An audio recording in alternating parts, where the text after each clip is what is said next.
Welcome, Nerdy Knights of the Well-Rounded Table, to Bohemian Geek Studies, where we take those extremely dorky dives into our favorite fandoms. I'm Padawan Learner and defender of those beautiful droids, Sara O'Connor. Welcome, welcome. Hello there. I'm Colleen McMillan, Jedi Master and Rebel Scum collaborator. And I am Pirate Jedi Anders Drew. While we vary in terms of our ranks here on BGS, one thing will always remain constant. Much to learn we still have. Indeed. This season on Bohemian Geek Studies, we are taking a detailed dorky dive into Star Wars Rebels. Woo! Today, we're diving into the final episodes of Season 1, episodes 13, 14, and 15, titled Call to Action, Rebel Resolve, and Fire Across the Galaxy. Great names for episodes. Mm-hmm. Really have. I love Fire Across the Galaxy. Yeah, I know. And this may have been the hardest one this season to do so far, but we have scrambled our signature so that we are not spoiling future episodes of Rebels. But that being said, Flo will be here eventually, so I am throwing in an adult content warning for the younglings. That's fair. So without further ado, let's hop aboard that beautiful ghost and head to the fall to explore our holocrons of knowledge. Colleen, could you punch it and open up that first holocron for us? Darn right I can. Our first holocron is the Journal of the Wills, in which we give kind of like the plot of the episodes, the synopsis, the summary. And our first is Call to Action. It begins with the arrival of Grand Moff Tarkin himself to Lothal. He doesn't waste any time in giving Minister Tua and Agent Kallus a major dressing down for allowing the rebel cell to flourish right under their noses. Whoopsies. Only 6 people, you guys. What are we doing here?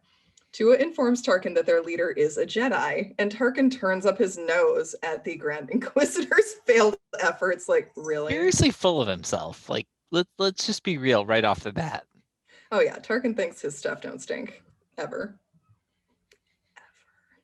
He also doutes that a Jedi is even involved. Ugh. As if that was like so Jedi. 5 years ago. Right? It's not like we killed them all. Oh, wait. We totally did. Meanwhile, our favorite rebels are stealing a crate of supplies and are pursued by Commandant Arresto and Taskmaster Grant. Poor guys. After a high-speed chase, our favorite team eventually eliminates the pursuers and returns to the Ghost. Senator Gal Travis, our betrayer, is on the HoloNet proclaiming his allegiance to the Empire and denouncing our rebel crew. Kanan comes up with a plan, though, to broadcast their side of the story. Love this Okay, plan. I do want to kind of ask about this, though. Like, the Gal Travis ends up being back in the Empire. Does it make sense that they would let him do that? Or would he have just been like executed off-site and no one would have been the wiser? I mean, we don't hear about him again. He might have recorded this thinking he was safe, and then they're like, you're either dead or we're throwing you in prison somewhere. Yeah, that makes a lot of sense. Could be the same thing that happened to Leia's senator friend in Bloodline, something similar to that. Yeah. Like, no, we're just going to toss you away where no one can ever find you again. So he's either dead or he's in a terrible, terrible place. I think it was smart of the Empire to make him flip sides publicly, though, first. How freaking clever. Yep, that's a hope destroyer right there. Yep. That's what they're all about doing, especially in these episodes. Speaking of hope destroyers, we're going back to Tarkin. He orders the Inquisitor to kill Oresco and Grint for their failures. He full-on decapitates them. This is a kid's show. He then warns that failure is no longer tolerated and sends probe droids out, one of which, of course, spots Ezra, Sabine, and Kanan, who were doing their little recon mission on the communications tower. They flee, but despite Ezra's best efforts, he's using the Force, guys. He's making a connection with a Lothcat that attacks the probe droid. It's a great The moment. probe droid still sees them drive away. What I love about this is both Sabine and Kanan are like, what are we supposed to do? I'm not sure what to do right now. And Ezra just very coolly and calmly uses the Force. I mean, that was just a perfect use of his training. I absolutely love this moment. Even though the probe droid spots them, I think it was a well done, well played effort by Ezra. 100%. It also doesn't explain the presence of the speeder bikes, but right. But we don't need to worry about that. Parked right there. It's fine. Yeah. This, though, their plan has worrying Ezra. He is concerned that something's going to happen to his new family if they go through with the message plan. Later that night, the crew manages to break into the communications tower, but it's a trap. It's always a trap. Always a damn trap. Kanan stays behind, of course, to hold back the Imperials, while Ezra, Sabine, Zeb, and Chopper escape in the Phantom with Hera. Kanan is captured. Fortunately, though, their message is broadcast across space, with Ezra urging people of Lothal to rise up against the Empire.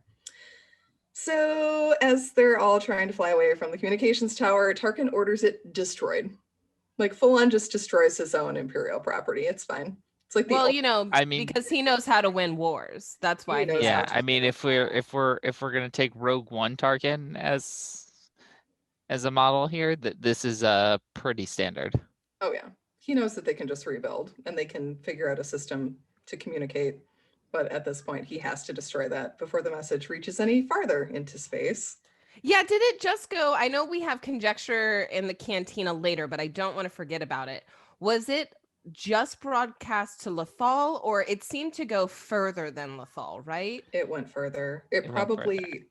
I don't know if it would have gone outside the outer rim, but it at least was going it made it to the neighboring systems, at least on its live, and then I would assume that someone had recorded it and we're continuing to kind of black market broadcast beyond that. Oh yeah, we know how the internet works. Once it's out there, it's out there. You're like, oh, this seems interesting. Rebroadcast. Yes. All those pirate radio people. So after Kanan is captured and the tower is destroyed and they're not sure how far their message got, Ezra asks Hera if it was all worth it. And Hera assures him that the fight isn't over.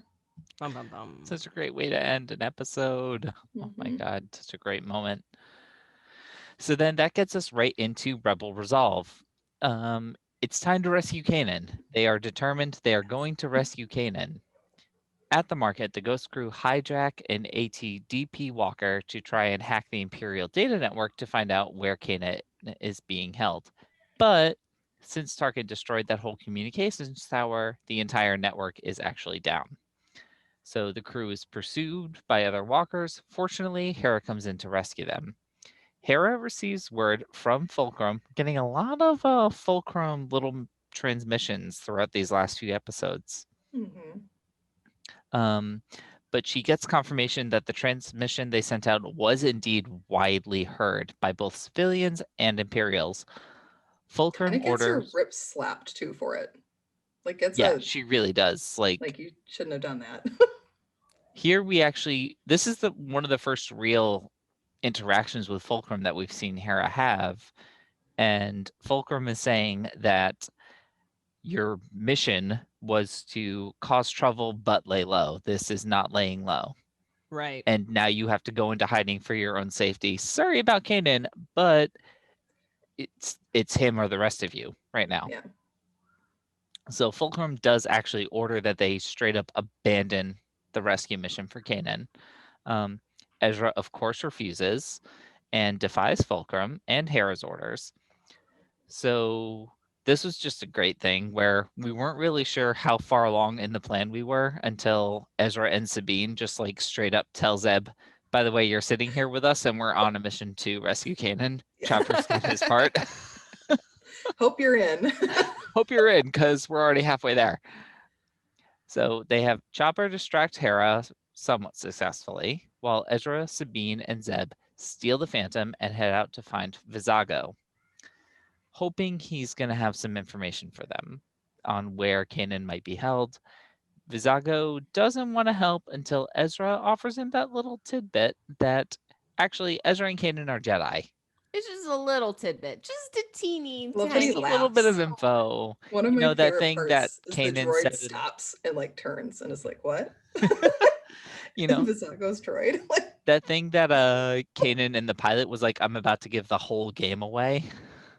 Ezra is just like, "Yeah, we're Jedi. Here's intel." Yeah. Ezra actually proves it with some little force telekinesis. And Vizago says that the information about Kanan's whereabouts may be stored on a courier droid, which the Empire is using in lieu of the communications network. They're actually sending droids with messages. Don't you think, though, let me just ask, wouldn't you think that they would have already been able to deduce that by themselves, or no? That they've been Like, using courier That droids? Vizago and them, I don't know yeah, if they that could get Kanan close and to the Ezra are city. Jedi, or that they're using courier droids? that they're using courier droids, because I was wondering how actually helpful is Vizago's information here, because it seems like a shot in the dark. It pretty much is. I mean, it's just a lead. I don't think they can get close enough to the cities right now for them to actually know what the Empire is doing to get around the communications problem, because they didn't know until they got into the walker that there was an issue.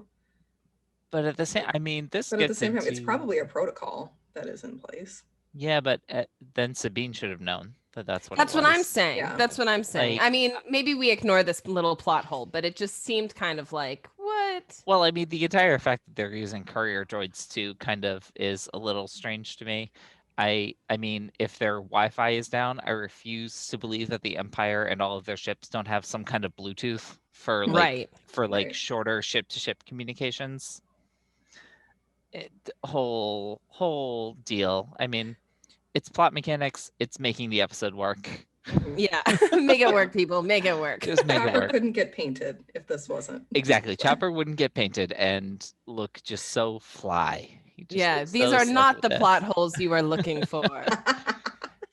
Anyway, the crew heads back to Hera, who has figured out what the heck they're doing and realized what Ezra has done, and so she is furious.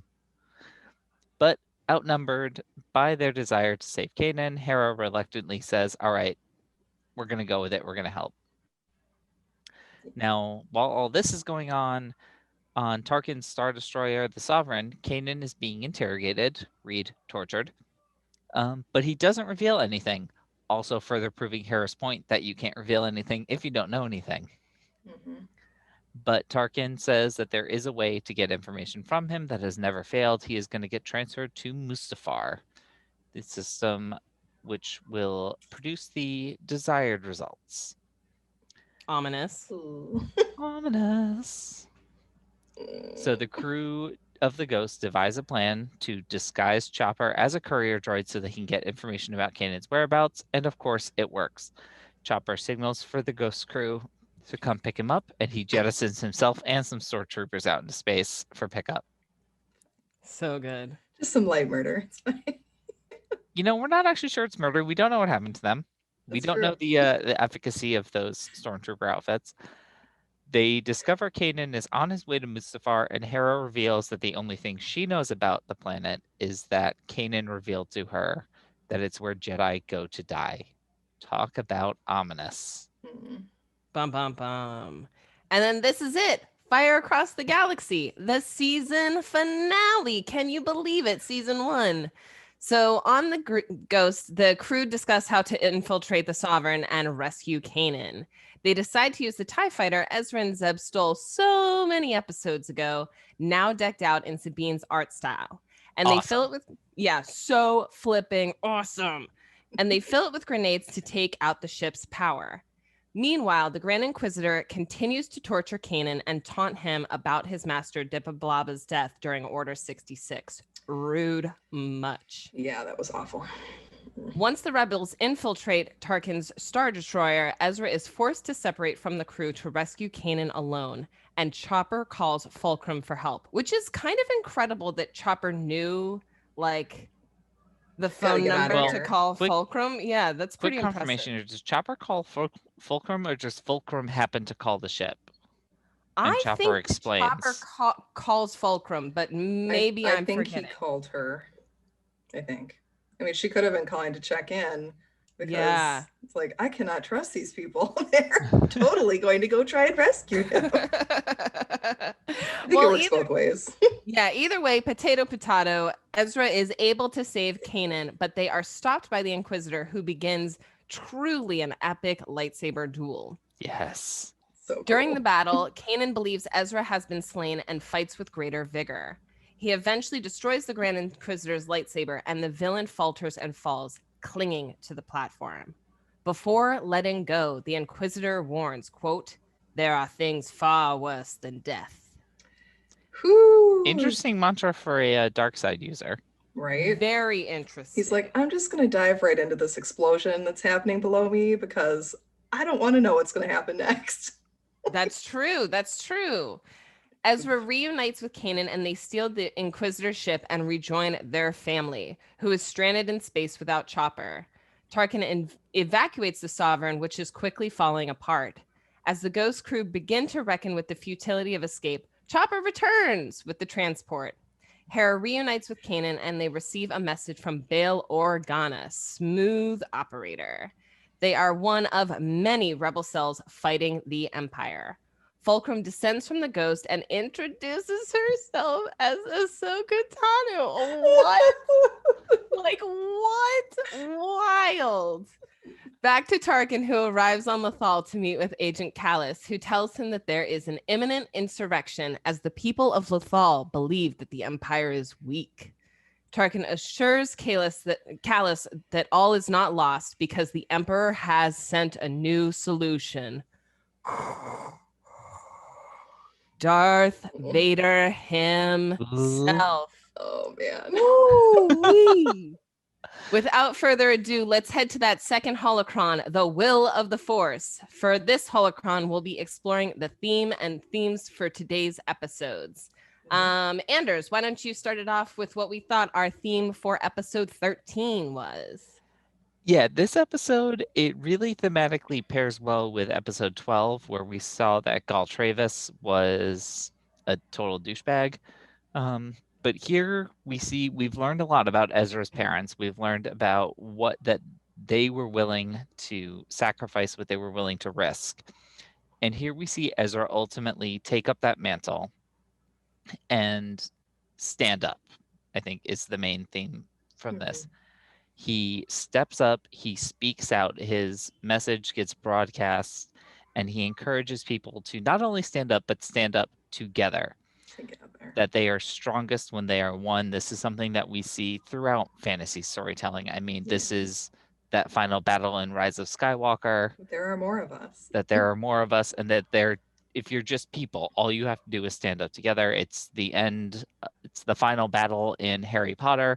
The book didn't really come through as well in the movie. One of my pet peeves, but it's fair. But just that idea that if enough people stand up, it is exactly what the Empire is going to fear, that people will realize that they are not alone. And I think, not to skip episode 14, but why don't we talk about episode 15 first? Because kind of what you're talking about is the theme for episode 15, hope rekindled. This idea that you aren't alone, that the fight is worth fighting, that there are more of us out there than just one lonely cell. But also defeating one villain brings a stronger one out of the shadows. So I'm really excited to be talking about season 2. It's just like Colleen, man. You cut off one head. The brighter the candle, the darker the shadow. Ooh. Yep. Don't mind that. Colleen, why don't you talk about episode 14 and the series theme as kind of a whole? Yes. So our series theme for this week is the value of sacrifice and the chosen family. So in Rebel Resolve, they have Rebel Resolve to go and save Kanan, no matter what is in their way. They have to improvise pretty much the entire time, and that's what the Ghost Crew is really good at. However, this brings up the point that Fulcrum makes, like Kanan's one person, even if he is a Jedi, you still have to prioritize yourselves and Ezra, who is basically the hope of the new Jedi who would be coming. It's how do you choose the mission over a person? Like how can you choose the mission over someone who is your family, especially with Hera? Like their reunion at the end of episode 15 is so not a friend reunion, guys. That's not a friend reunion. Yeah, that ain't just friendship. They give each other and how the other crew members are kind of like, oh, maybe they're gonna admit something now. No, not right now. But not yet. It's Star Wars. Not yet. But it's still like this is her person, like her chosen person, and she does prioritize the mission eventually over him. It kind of goes back to that old Star Trek saying to Anders from Wrath of Khan, the needs of many outweigh the needs of the few or the one. which then of course gets turned back on. The needs of the one outweigh the needs of the many. And it's really hard to settle on what's the right choice here. I think they did. Rescuing Kanan was important, but they all could have died. Like, they had a lot of lucky breaks. Absolutely. Yeah. Goodness. Like, Ezra almost did die. He's got scars now. So it's like, He's got the, what is it? It's like the 3 right here. Yeah, he's got the little scratchies from. I know he's only 15. Let's ignore that for a minute. A man with scars is a very good thing. Yes. Well, when we get to adult Ezra, I'm sure he will look damn sexy with yeah, the there we go. He will look great. But they also get into this. They also really get into this idea of truly the value of a sacrifice, right? Hera and Ezra actually have the conversation out where Ezra is like, Kanan would risk everything to save all of us, and Hera's like, he just did. He did. Right. He made his choice. We're already past that point. Right. Choices made. Yeah. And then of course Kanan's like, you should not have come here, but I'm really glad you did. Torture is not fun, especially when you have frickin' Callus is there and he's the least of your worries. If Callus is the least of your worries, it's something has gone horribly wrong. Oh God. Just not great. This part too, the fascism and hope angle for overarching themes for the show. The threat of hope. Like, hope isn't necessarily a good thing for people. What does it mean for the Empire if citizens have hope? It was very spooky to me to hear Tarkin talking about hope, because we're so used to hearing rebels talking about hope and it being this powerful, uplifting thing. But hearing Tarkin use that precious 4-letter word was just like blasphemy on his lips. It was. It reminded me a lot of getting into something that I think Flo has done a few times throughout these episodes, is draw the parallels up to the Hunger Games. Yes. Because that's the one that it's the only one I can think of where the fascists actually talk about using hope and manipulating it, really. Right? Instead of trying to squash it. It's the only thing stronger than fear. Right.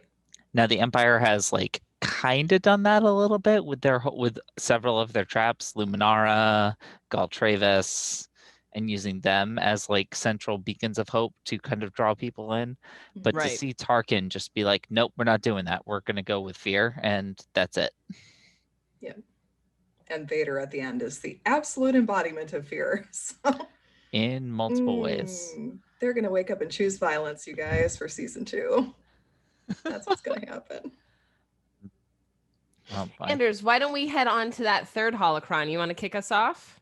Absolutely. So for the third holocron, we're going to talk about the galaxy's populace. This is where we get into the characters and relationships showcased in this week's episodes.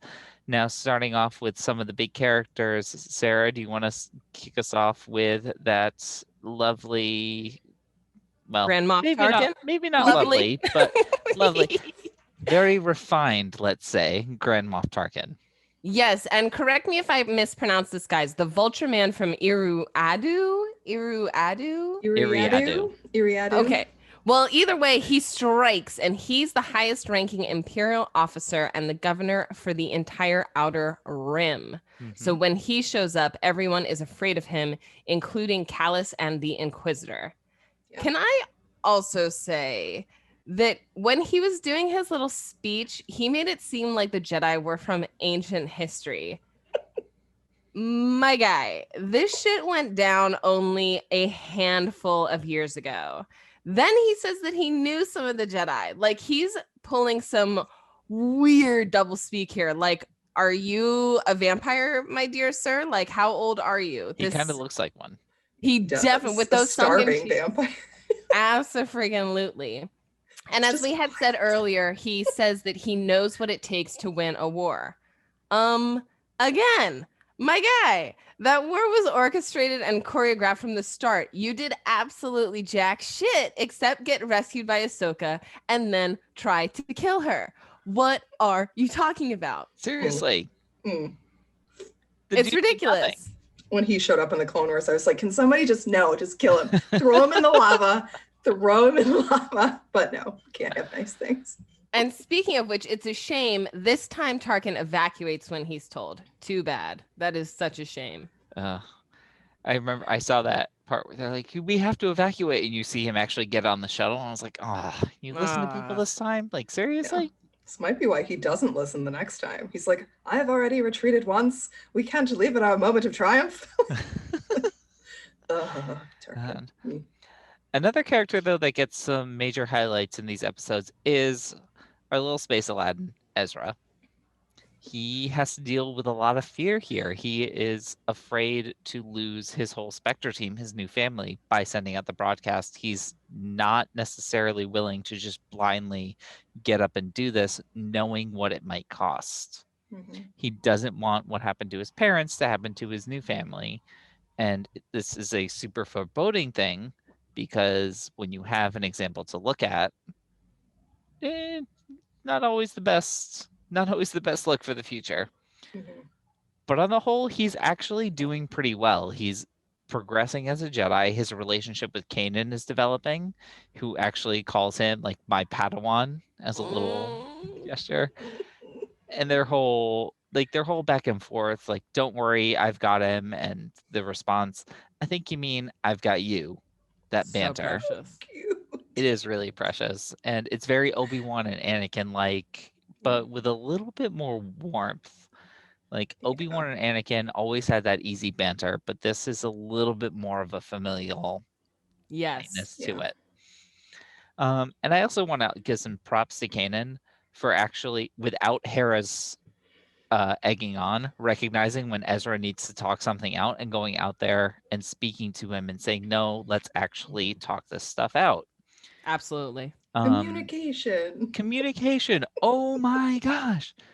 It's the sort of things that allow Ezra to do a major step up here. Sarah, you mentioned earlier the Lothcats and the ability to use them to sabotage the probe droids. A nice little callback to when Ezra was having real struggles with connecting with them. Mm-hmm. With one, like, in eye contact with him earlier, he's now able to kind of sense them out in the field. Right. And draw them to him. So cute. Everything to do with Ezra and the animals will always just tug at my heartstrings. Getting back to Kanan, he's come a really long way, you guys. We get a little bit more backstory here when he ran away from his master who was being attacked by clones at the end of the Clone Wars on the planet Kalair. That scene with the Grand Inquisitor gets me every time. And he's like, I know you know what your master's dying words were. And it's like, come on, he was 14. What was he supposed to do? He had to run. And the Grand Inquisitor, just now. It's fine that he's dead. He also successfully wielded 2 lightsabers, which we don't see very often in Star Wars. We see them like pick them up and try to do it. But Anakin got his hand chopped off and just like destroyed by Dooku when he tried to do it. Anakin also should have lasted a lot longer, as he does in the book. Yes. Yes, he should have. The Inquisitor, though, finally does capture Kanan. His one job, he finally did it. But this is only because Kanan chose to stay there and be captured instead of everybody else getting captured. So good try, Grand Inquisitor, but you failed again. For real, though. Oh, these 2 guys, too. We talked about them a little earlier. Oresco and Grant, those poor Imperial fools. Just getting decapitated. I do want to pour one out for them. Like, those guys. Yeah, pour one out. They were dummies. They didn't know really what was going on. I mean, they seemed kind of nervous that Tarkin was there, but they didn't know that they were going into that room to die. No. No idea. And I thought this was interesting. Tua was obviously very concerned and like alarmed about what's happening, but so was Kallus. Yes. Like, I think he realized that his head was on the chopping block too. Like, get it together, because yes. Yeah. He's used to being kind of independent with ISB. Mm-hmm. Yeah. And now he's Tarkin right in the thick of it. Yeah, Tarkin can get him, and he knows that. It's like, and he's not doing a very good job of hiding his displeasure either, Kallus, because he is doing the interrogation on Kanan first, and then he kind of gets shoved to the side for the Inquisitor to come in and try and do it. And he's just like got this look on his face like, ugh, this guy, and he just leaves. Like, oh, Callus, we love you. Love you now and forever. That crazy ISB agent. So now let's put a little bit of shine on Chopper, who also gets to sparkle a little bit in these episodes. His sadness at the loss of Kanan is absolutely adorable. And his willingness to go undercover to find him is very notable, especially because Chopper is arguably the most independent droid that we see in all of Star Wars, though I don't think you could press R2-D2 to do anything that he doesn't want to do either. Like, let's be clear. I ain't saying that R2-D2 is a chump, but Chopper's got that special sort of devil may care attitude. And speaking of, this is the second time he boots a droid to a long fall. Chopper, you murderer, you absolute lethal mother trucker. This is the second time in like 2 episodes. He's just like, boom. He's like, the droid, you say, I don't think so. Like, we're not, no. It's one droid, and it is me. And then he saves the day yet again. Mm-hmm. Always. And speaking of someone who always saves the day, Fulcrum / Ahsoka. Ahsoka Tano. Freaking I'm sorry. Wild. Ahsoka Forkintano. Yes. Okay, so before I give our little summary, did you guys like try and put yourself back in the position of you watching for the first time? Because I forgot that we get to see her in the season finale. Did you guys suspect that Fulcrum was Ahsoka, or were you not sure? I think I knew because of binge mode. From listening to the pods, I think I knew that she was going to show up. I didn't know when. So I was very excited. Okay. When I saw her, I was like, I don't think I knew when I first watched the episodes. I think I started watching Rebels after season 3 had aired, before season 4. Okay. And I don't think I knew.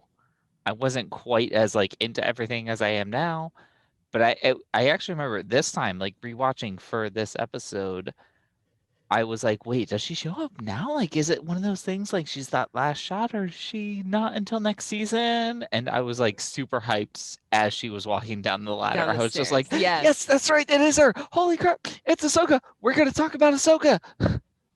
So friggin' wild. And of course she's back and looks absolutely great and is working with the rebellion. Mm-hmm.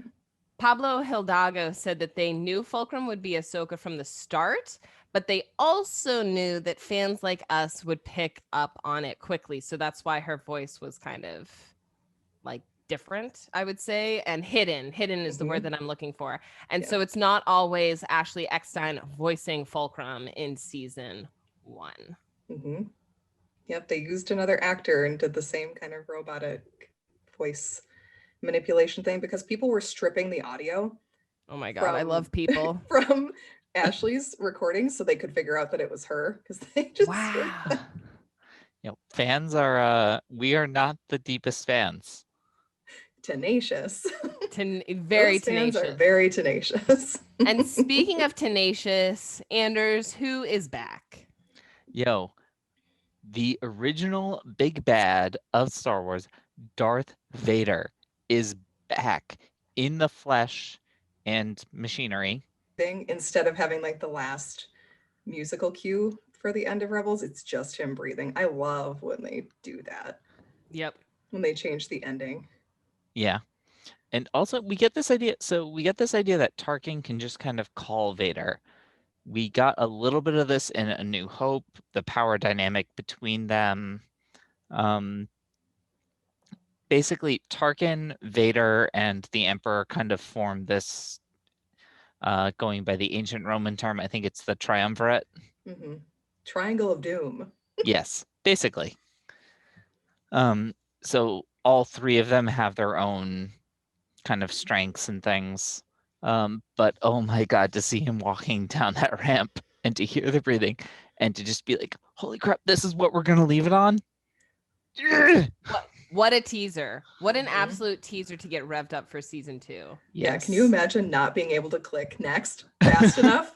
No. No. On streaming. I had a hard enough time between seasons 3 and 4. Like, I think season 4 I watched basically as it was airing. Yeah. Well, speaking of season 4, why don't we head to our 4th holocron, Binding the Galaxy See what Together. you did there. Nice transition. Yeah, you see there, what Sarah. I did there? You see that? Where we explore Transitions. homages and Easter eggs of today's episodes. Colleen, why don't you start us off? Yes, excellent. The ITO, interrogation droid. These droids were also called torture droids because obviously they're out there torturing people. They're using any means necessary to get information out of prisoners. They're usually villainous, but there is a good guy. ITO droid in the Alphabet Squadron books. He's a therapist. Aww. Wait, they have therapists? Yes. That's the thing? To deal This with is a like thing. trauma and stuff? Yep, this is a thing. Erica Kell is paired with this ITO droid who is her psychological helper.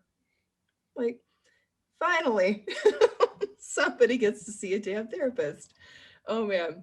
And we just mentioned this a little earlier, those stormtroopers who got sucked out of the airlock with Chopper. The good news, their armor can withstand the vacuum of space for a time.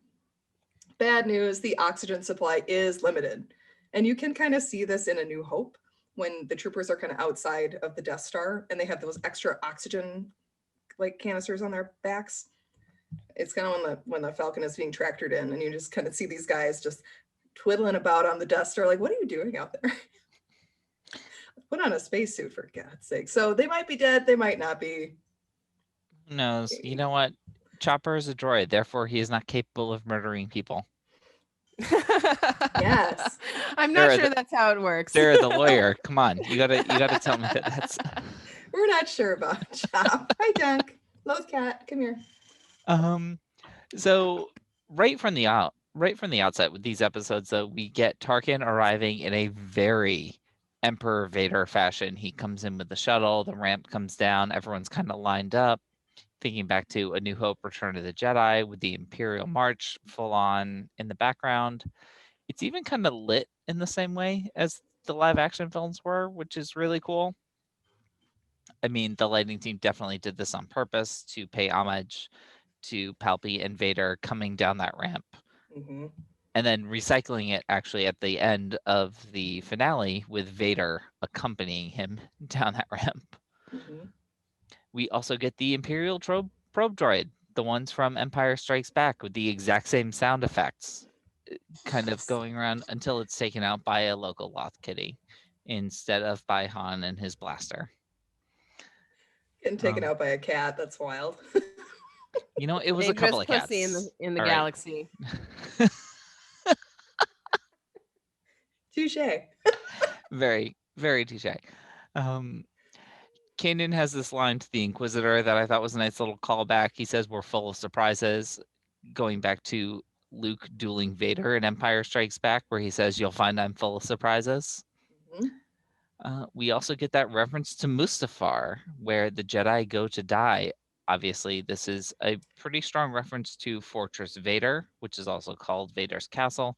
He moved to Mustafar after Palpatine says he could have it as his stronghold.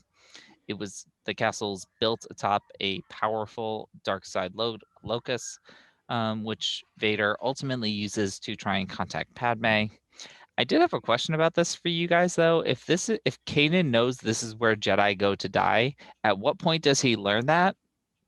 Like, was this something that was kind of known before the end of the Clone Wars? Was it Mustafar kind of an off-limits type place? Oh, that's a very good question. Because Kanan obviously doesn't know a lot after the end of the Clone Wars when he's basically cut off from everything. Right. It might be like, because they say that Malachor is one of the kind of forbidden places, so maybe Mustafar is like that too. Which would make it a good place for Palpatine to kind of set up shop. And it was Hera who was the one who said it's the place where Jedi go to die. Yeah, but I think Kanan told her that. That's true. But yeah, I mean, so there must be some other sort of legend that would make him say that. Because I mean, yeah, sure, Anakin went there to die. But he didn't. But he did not. From a certain point of view. Yeah, from a certain point of view. Yes, your father, Anakin Skywalker, he's dead. Vader killed him. Like, did he though? Well, anyway, we also get a great little reference. The stormtrooper who sees Sabine during the rescue plot says, "The artist is back." Love And it. this is a straight up reference to the animated short. There are 4 animated shorts that go along with each one for each Rebel season. The first one is called Art Attack, which involves Sabine and painting her Phoenix and blowing up basically a shipyard full of TIE fighters. And it's amazing. Go find it on Disney Plus or on YouTube or somewhere on the internet. It's there. It's great. And it gives you a great introduction to Sabine's character. Speaking of, the TIE fighter's back. Ezra and Zeb said that they crash landed and destroyed the TIE fighter as ordered, but no, they lied. And Sabine obviously put her touch on it. It is, to use her phrase, a masterpiece. But I will also say this kind of puts a pin in something I wonder a lot of times when I watch like sci-fi stories with a bunch of starships and spaceships, and I'm like, how much do they actually see? Right. Like, how much can you actually see out in space? How much are you just straight up relying on scanners until the thing is directly in front of you? Yep. Unless it's a Star Destroyer. This kind of, yeah, unless it's, and even then, like in the void of space, that thing has to be pretty close for you to physically see it. Absolutely. I agree. So it was kind of nice to see this and have them be like, you know what? They're not going to notice until it's in the hangar, and by then it'll be too late. Yep. I kind of like it. That's not regulation. It was nice though. That's great. Ezra also has a nice little callback. Kanan, when he's using Ezra's lightsaber, has this cool move with the stun gun and kind of a jump flip into the saber. And Ezra's like, I never thought of that. And it's a really nice little callback to Kanan's. Mine doesn't do that when he first found out it had the stun gun. So you know he's been thinking about it and like just waiting for the opportunity to play with Ezra's toy. Like, oh, totally. Yes. And then when Ezra gets knocked down to the lower level, Kanan thinks he's perished, but Kanan is taking on the Inquisitor alone now. It's very Duel the Fatesy from Phantom Menace. Qui-Gon, Obi-Wan, and Maul, although this does turn out very differently than that one. Thankfully. Yep. And then, so to peek behind the curtain a little bit, Anders and Colleen are so freaking good at spotting homages and Easter eggs. And I'm usually just like the Padawan who's just happy to participate here. And so finally, I found one that these two hadn't picked up. And it is after Sabine and Zeb steal a ship in episode 15 and blow up the TIE fighters, as the dust swirls, it takes the shape of Sabine's Phoenix artwork. It's so pretty and it's so subtle and it's so wonderful. And if you need another reason to rewatch episode 15, do it just so that you can see this little swirl. It is also the symbol that the crew chooses to show while Ezra is making his broadcast, linking the Phoenix symbol to the symbol of the rebellion that we all know and salute to. Darn right. This part, we talked about this a little bit with the Grand Inquisitor. He would rather die than face Vader with his failure. I mean, me too, probably. I don't want to be force choked to my death. At this point, at least this was more like his choice of how to die. And Vader probably wasn't going to kill him. It would have been worse than death, like the Grand Inquisitor says.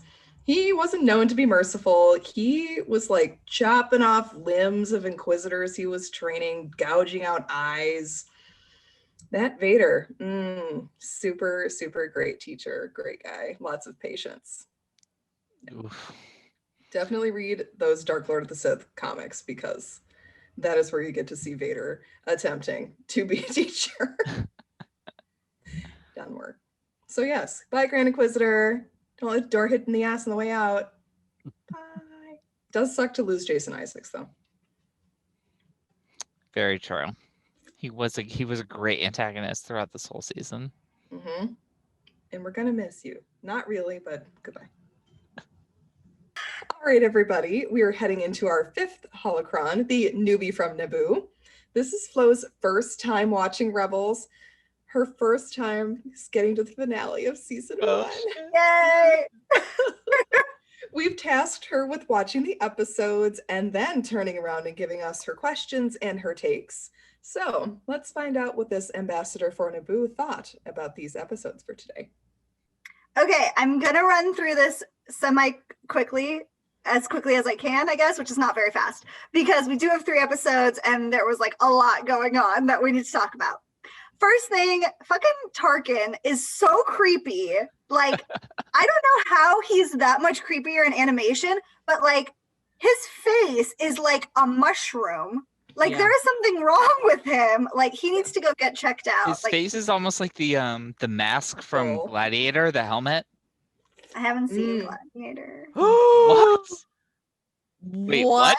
This is a whole separate thing now. Yeah, this is a Bohemian Geek Studies like exclusive. You haven't seen the How could you not have seen Gladiator? I just you can't task me to watch everything for the first time. Yes, I can. Okay, apparently you can. I will watch it. We will do an exclusive. I'm sorry, like Russell Crowe in his armor is worth it, Flo. My name is Gladiator. When did Gladiator come out? 2000. It holds up. I was 10. Was it appropriate for 10-year-olds? Absolutely not. But I was 12, and it was definitely like the first R-rated movie I saw in a theater.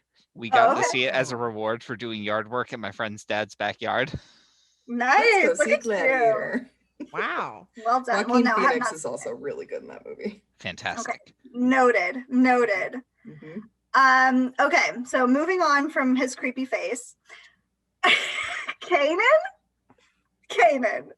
has grown on me so much since episode 1, where I had an issue with his eyebrows.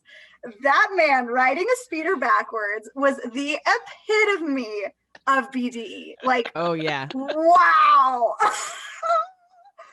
Man, and he can handle a freaking blaster for sure. There are no words. Girls, I am all in. Yes. All in. Okay, once again, huge parallels to Mockingjay, specifically from the Hunger Games trilogy. Kanan being the hope that will spark the rebellion. You know, a lot of the same things that they had with Katniss. So that was like big for me. Sabine saying, "You can have it good or you can have it fast." Sabine. Kanan, yes. both, please. Yes. Just all of it. I loved Ezra controlling that Loth cat to attack the probe droid. That was super, super cool. I was not expecting that at all. So I thought he was gonna like move the speeders with his mind. Mm-hmm. So I was not expecting the Loth cat attack. That was very cool. And he just comes up with it like on the spot. Like they're like, "What are you doing?" And he's just also, how did he see a Loth cat from up there? He didn't. He used the Force. Sense it. He can sense them. He's getting that good. Good job, Ezra. Kanan was giving me a heart attack when he was like, "I'll be right behind you," and we all knew he wasn't going to be right behind him, especially when he like, you know, lightsabered the door shut. I was like, "Oh, that was a moment." I know this is CGI, but I was looking at his butt the whole time. Like for that like 2 seconds when the door closed, I was just like looking at his butt. Kanan definitely has a baseball butt, yeah? Yeah. Like, I love it. Hello. I don't know what that means. Okay, girls, you know what I mean, right? Yeah. Okay, so I don't know what that means, but I understand as a woman what that means. Okay. Anders, next time you watch baseball, just look at a lot of butts in baseball pants, and it's just like, yes, thank you. Thank you, MLB. Catchers' butts are just like, My husband was a catcher. I'm just saying. Nice. Like booty tooching. Yes. I'm just here for all of baseball season. Thank God for baseball being back. Whew. Anyways, Kanan definitely plays for like the Lethal Cats or whatever. The Lethal Cats. The Lethal Aliens. I'm not 100% sure what their team would be. So anyways, very much into his butt. Agree, Sarah, 1,000,000%. And then, like, on that same vein, let's quickly talk about Kanan on his knees in handcuffs, please. Whips and chains, handcuffs, smack little booty with that belt. Scream help, say my name. It did things to me. It was a problem. Like, oh dear, pause. No, this is Disney Plus and this is animated and you need to calm down. Animators, calm down. Was that your husband saying that to you, Flo? No, that was no, he's like, I already know how she is. Come on now. That was my inner monologue, calming myself down. Anyways, it was great. Loved it. Also love a cliffhanger. Perfection. So loved that. Like I had to click next on the next episode. Okay. Episode 14. Hera just being an absolute badass, right and left, saving the day constantly. She's amazing. She and Kanan definitely deserve each other. They're like so cute. I'm deceased. Okay. At this point, I was just like, you are now just teasing me with Fulcrum. Who are you? Now, at this time, I had two hypotheses, two like leading people who I thought it could be. The first was Obi-Wan. I was like, okay, mostly because like at this point we like heard the voice, right? I knew because I know it's Star Wars, like that maybe it had like gone through a voice changer or something. And so I was like, I can't really rely on it like being a male voice, but it does sound like a male voice. So I was like, maybe Obi, like he's in hiding at this point, right? Right. So I was like, it could be like Flo is one of the people that they were trying to throw off with this. Yeah. We were talking about this earlier, that they had other voice actors like do the voice and put it through a thing to throw off people who were gonna like rip it and try and like decode the voice. That makes sense. So Obi was on my list and like the male voice helped with that. And I was like, okay, it's probably Obi-Wan. I also thought it could be Ahsoka only because, and people will doubt me for this, but I swear I called it from like the first time it was mentioned because I knew she was in Rebels. And I was like, how else would they bring her in? You know, like I knew, whatever. Anyways, basically I knew because of us. Yes. Thanks a lot, team. And so I was like, okay, like pretty sure it's her, except for the male voice that really threw me off. And then I was like, well, then it could be some like random person who I don't know who like they're just trying to F with me. Right. So anyways, at this point, I was like, just tell me. And I did not expect that they would tell me the season. So I was very pleasantly surprised in the next episode. Next, Kanan getting tortured was very tough. Yes. I like really am not into torture scenes and anything. And like, I don't care if this was animated. That was rough. Seeing him just like, well, I mean, seeing him tied up was okay, but seeing him electrocuted was not the business. I'm not into that. It's not my kink. So, like, no, thank you. Yeah, sure.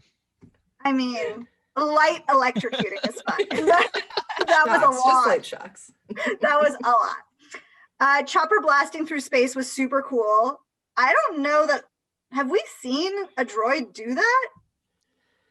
Like he went really fast. Like he just like he did. Yeah. We've seen R2 with his little like booster things, but we haven't seen them like out in the openness of space up until this point. Because I feel like we've seen R2 like kind of on the planet's surface, but not like, hey, I'm in the vacuum of space, just jetting through. So that was cool to see.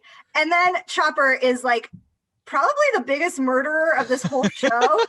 Like, Chopper, chill out, my dude. They're like, oh yeah, cool droid. And then he's like, nope. And just like yeeted him right off again. He is like a yeet machine. It's crazy. Yeah. So that was wild. But again, love his claw hands. Very Okay. And then finally, last episode, season finale. Sabine's redesigned TIE fighter was amazing. Like, do they sell that? Because I'm going to need one. Absolutely. That's like incredible. That was very, very cool. I was not expecting that. Very 70s. Love it. Kanan saying, you know, like the whole idea of like running, not making him a coward. That was huge. Obviously very sad that like he's got nightmares about that. That sucks. So that made me feel super bad for Kanan. I hope we get more of that Kanan like backstory. Like I want a flashback. Don't tell me, but I really want a flashback. That would be really great. So I want to see it. The Inquisitor being surprised at Ezra's lightsaber, like his face was hilarious. He was like, what the hey? That was very cute. Loved that. Staple gun for life. That's right. Also, like, I'm assuming he's not dead. Like, don't tell me, but that's my hypothesis. Like, I feel like he wouldn't just like throw himself into a fire without like having some sort of plan. And I feel like people never die in these things. Like, they're just like, oh yeah, I'm stuck in the air shaft or whatever. I don't know. Stupid stuff. So I don't think he's dead. I'm assuming not. Kanan blasting the Inquisitor's lightsaber with both he and Ezra's lightsabers, just like, you know, sticking it in there. That was awesome. Loved it. So good.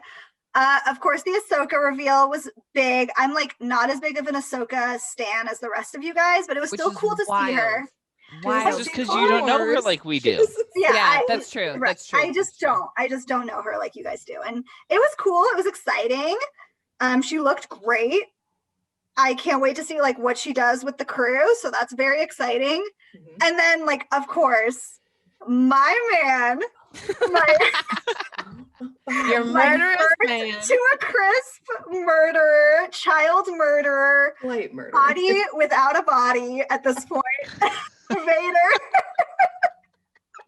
So exciting. That was very, very, very exciting. So I guess like my only question, and it might just be like a clarifying question, is the idea that Vader is taking over the Inquisitor's job. I feel like that gets too much into season 2 territory. Okay. I feel like we would do you and our listeners a disservice if we answered that outright. Okay, that was my understanding from this episode. I felt like the Inquisitor was like off the board at this point, even though I don't think he is. And then they brought Vader in. So in my thoughts, it was like, okay, so now like Vader's job is to find this like rebel cell. So that's that's a safe assumption to say that Vader is now focused on this particular rebel cell is probably a safe assumption. Okay, that's what I figured. That's just what it made sense. But loved hearing the breathing, loved all of it. Yeah, how are you honestly great. I like honestly can't believe that I made it through season 1. Like I didn't think I would enjoy it so much because like getting through season 1 of Clone Wars was like that was a slog. Yeah. Ooh, so getting through this one was easy and smooth, and I was just like amazing, loved it. So now usually people's least favorite season. So yeah, I mean, I don't know. Season 1 of Game of Thrones was pretty good. So definitely. How many seasons of this are there? There are 4, baby. Okay. Excellent. Can't wait. Let's do it. Now, Flo, to kind of move us into the 6th holocron conjecture at the cantina, I want to ask a Flo specific question instead of like a Star Wars universe question. Okay. For our coverage. Yeah, I know, right? How dare I? For The Mandalorian, one of the things that we talked about was kind of like, how often do I look at my phone during this? That's kind of like the Flo rating scale. How often did you find yourself reaching for your phone or reaching for a distraction? Okay, so unlike for Mando, which like I felt like I could rely on you guys a lot more because I didn't have my own holocron. I felt like I had to take notes for these. So my phone was actually not in the room with me for all of these, which was great. Wow. Okay. So Mando season 3, we know to make sure to give Flo as much responsibility as possible. If you give me responsibilities, then I will rise to the challenge. So for all of these, I took notes in my notebook, which is here.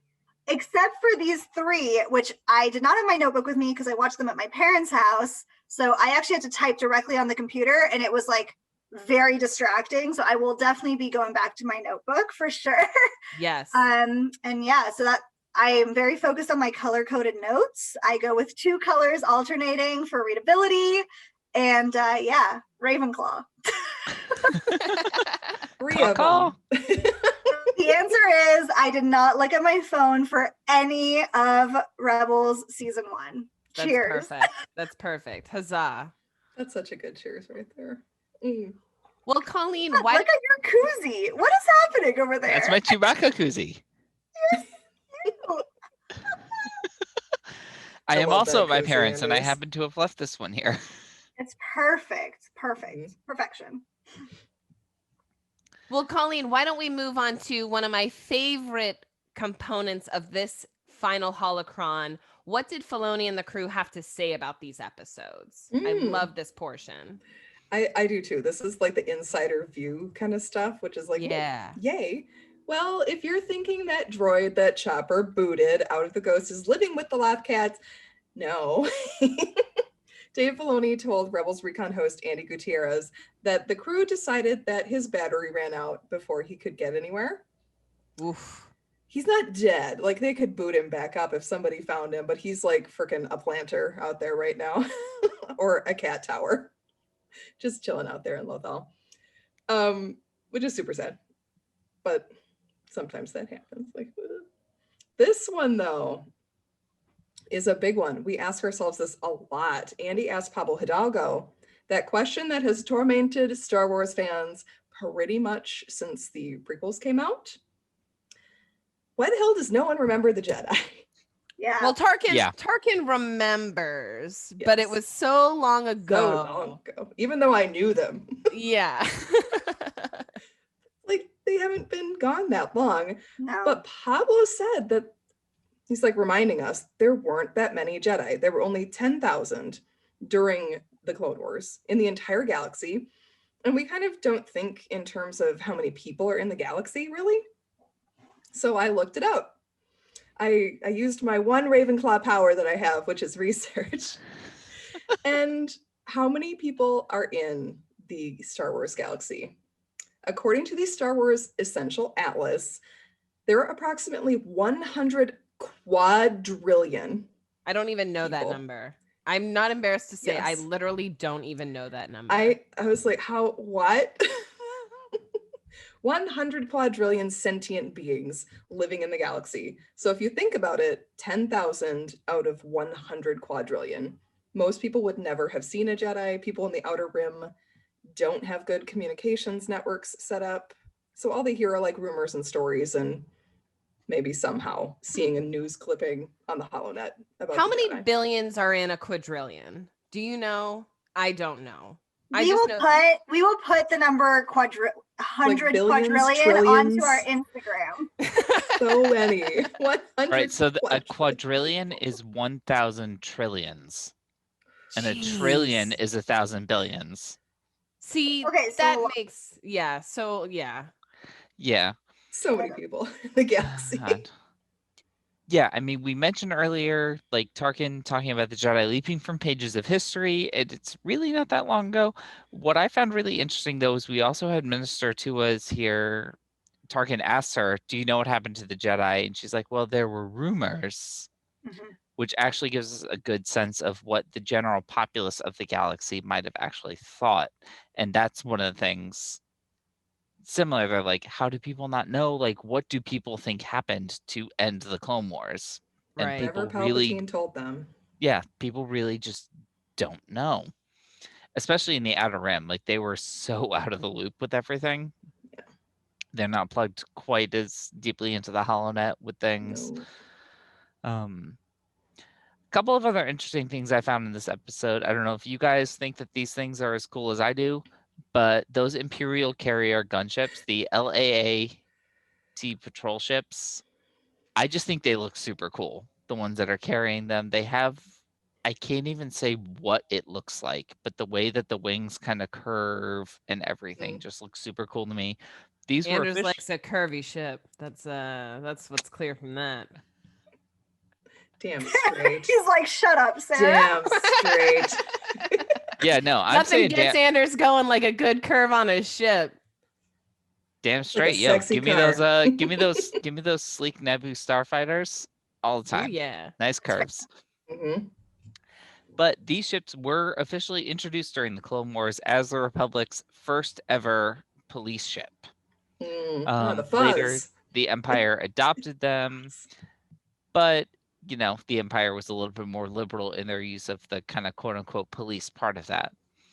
And one other thing I actually wanted to draw attention to, this is like an insanely small detail that I noticed on this rewatch.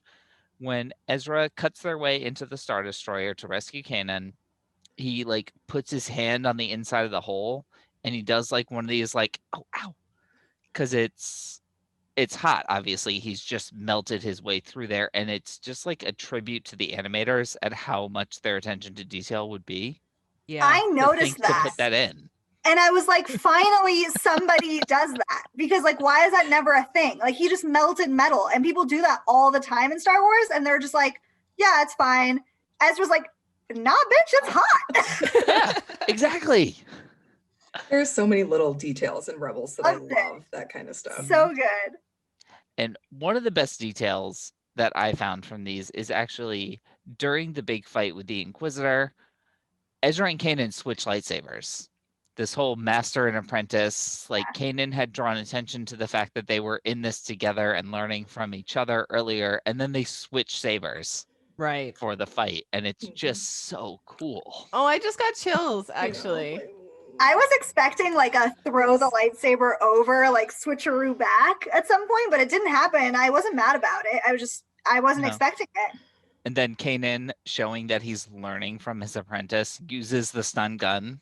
Yeah. As we said earlier, and it's just such a good sequence. It's such a good fight. Mm-hmm. His moves against the Inquisitor are insane. When he thinks Ezra's dead, he's like, well, everything that I love is now gone, so I'm going to kill you. Like, Hera's got something to say about that. Well, yes. He says he has nothing left to fear. I don't think he fears for Hera's safety quite as much. He's like, Hera can take care of herself. Hera will be fine. But Sarah, what about you? What did you think about these?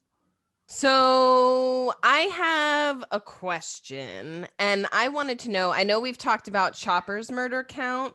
It's a lot. But it's high.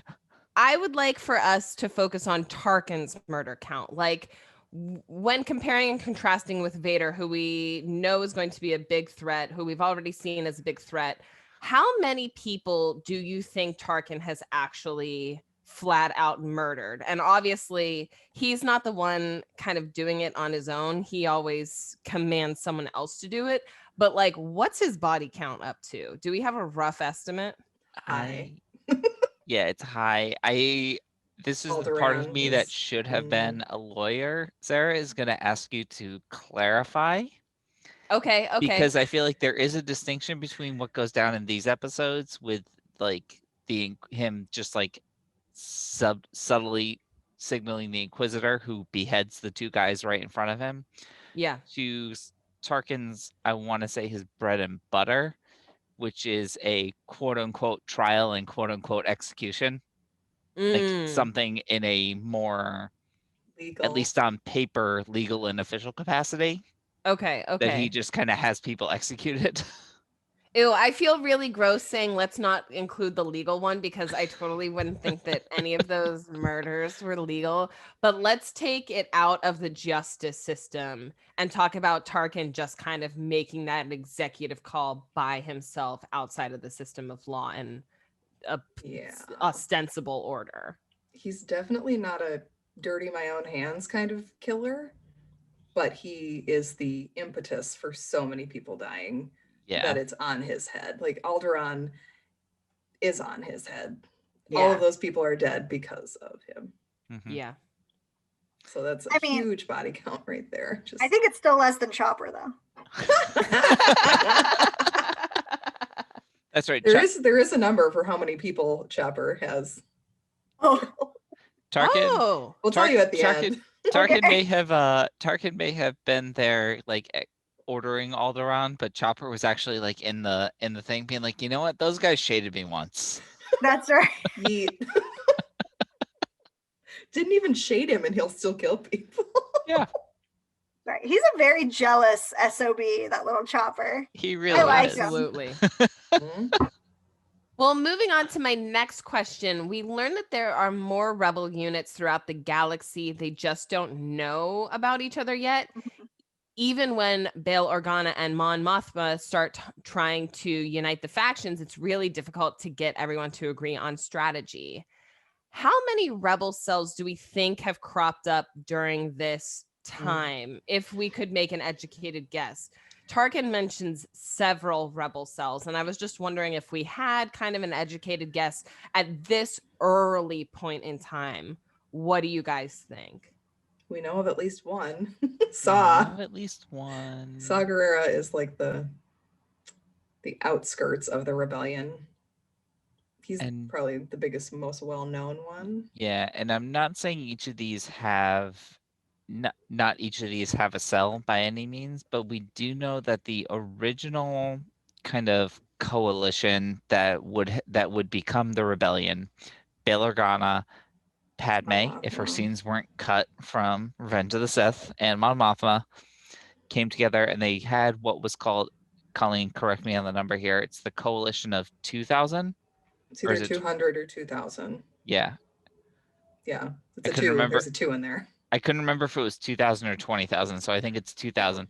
Coalition. I don't think Bail or Mon Mothma sign it. They're like the secret people behind it. Yeah. It's this treaty that was basically a coalition of about 2,000 star systems who were signing this letter that were saying, hey, Palpatine, this is right before he becomes the Emperor. Hey, Palpatine, you need to like give back some of this authority. Yeah. And okay, according to Wikipedia, it is the delegation of 2000. There we go, 2000. Yep. You're welcome, Ravenclaw. Clawed it. As a fellow Ravenclaw, definitely, I support this. There were active cells. I'm sure that those 2000, when he became emperor, were then like, oh well, shit. Yeah, I'm sure that there were plenty who were just like, well, that didn't work. But that was kind of the original onus of fighting back. And the main leaders of that delegation became the leaders of the rebellion. I like that question. I mean, and they don't know a lot about each other. There are probably like sanctioned rebel cells who are with Mon Mothma and Bail Organa, and then there are probably other little pockets in the universe with people who are rebelling who don't know about any sort of larger gathering. Like the freaking Mon Calamari are building their ships right now. And they're not really part of anything quite yet. They're like kind of getting to know the rebellion, but they started to change their ships before they were in the rebellion. So there's and we've even met a couple. I mean, we've met a couple. We met Zare.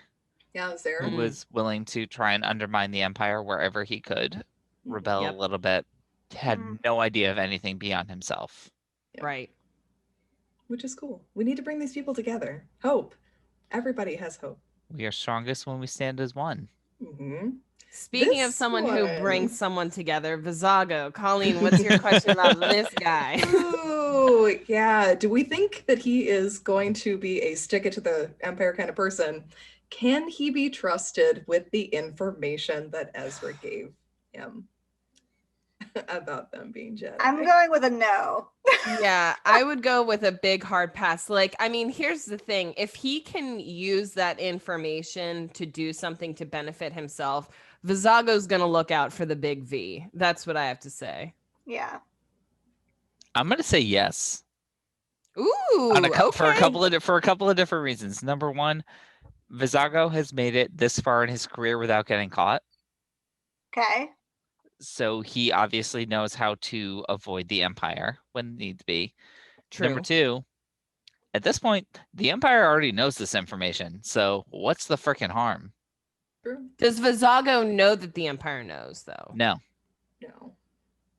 But I think he also wants to keep Ezra's favor in his back pocket. That would be the only thing I think that would we're getting hints at this point about like that these guys just do that these rebels do like crazy shit and it seems to work out, and I think Vizago knows that they are worth having in his back pocket. They're profitable the instant they become unprofitable. I feel like I'm not so much worried about Vizago selling that information or whatever to the Empire, but rather to like bounty hunters who like may not know and like would rather like just take matters into their own hands or like deliver them to the Empire. So like I don't think he's gonna like call up like Tarkin and be like, hey, guess what I found out, because Tarkin's gonna be like, yeah, no, I already know. Right. But just like more worried about like people who would find them for some sort of bounty. I agree. That's a good Flo. call. That's a very good call. Thanks. I like it. Well, my last question is, does fulcrum come from anything or mean anything? What does this code name like? Is fulcrum just plucked out of the air, or where does it come from? I love this. This is one of my favorite connectivity kind of things that happens with Clone Wars and Rebels and Rogue One.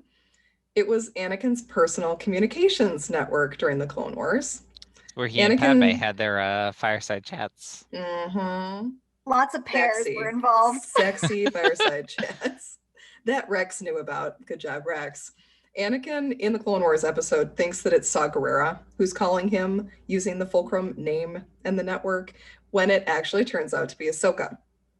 So Ahsoka chose this as her kind of rebel call sign in the novel, her novel Ahsoka, which is like, it's a good thing that she's like, she doesn't know that Vader is Anakin. Otherwise, Anakin Vader would probably be like, Fulcrum, that's an interesting call sign. Yeah.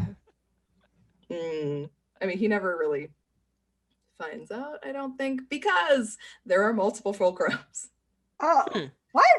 Because Cassian is active at this time too, and he is also Fulcrum. Mm-hmm. So they're using this code name with multiple different contacts so that it confuses the Imperial intelligence. So they're like, wait, we just heard about a Fulcrum in the Outer Rim, and then there's one in the Mid Rim. There's probably one in Coruscant. Like, there's Fulcrums just all over the damn place. Which I think that is taken from like actual history, like CIA spy tactics, Cold War type deal, that multiple people would use the same code name. Yep. It keeps them safe. Like, if one of them is caught, then all of a sudden another Fulcrum pops up and the Empire's like, what's going on? We caught all the Fulcrums. We caught Fulcrum. No, you didn't. Good try, though. I'm just here for all of the Cassian content. Give it all to me. 2022, 2023 flow. I'm ready.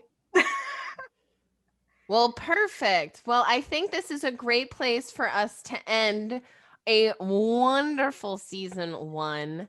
Join us again next week as Anders gets really excited and we salute and dive into a Rebels season 2. Burr, burr, burr. Yeah, characters coming.